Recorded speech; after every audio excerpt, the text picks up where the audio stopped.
Change expired battery. Okay guys, for today's video, papalitan natin ang expired battery. Ayan, ninulosin natin ang mga bolt na nakakabit, pati ang terminal na positive and negative.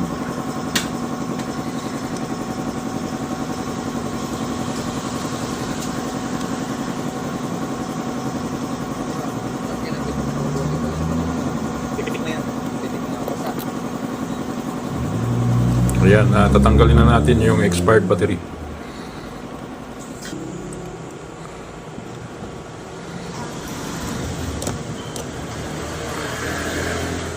Then pagkatapos guys, lilinisan natin yung mounted ng battery. Maraming buhangin at i-sprayhan natin para mawala yung mga buhangin na nakadikit dyan. Ayan, gamit tayo ng compressor para malinis pag nagkabit ng bagong battery. Ayan, no?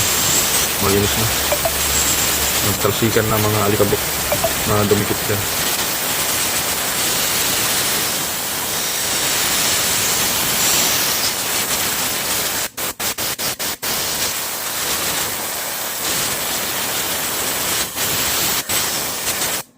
Let's go. No turning. Back. Replace new. Battery. Yan guys, kinabit na natin ang bagong battery. At ayan, i-tighten na natin sa negative na positive terminal at mga bolts nito.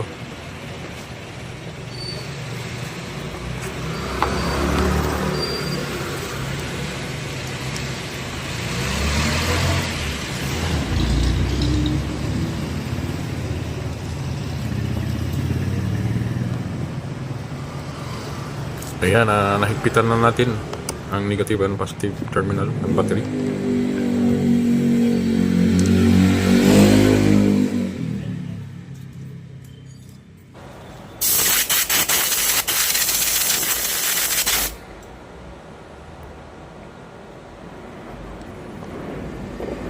Ayan, ibabalik na natin ang cover ng battery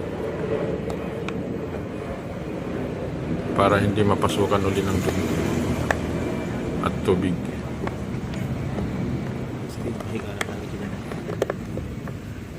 The last one, the top cover ng battery.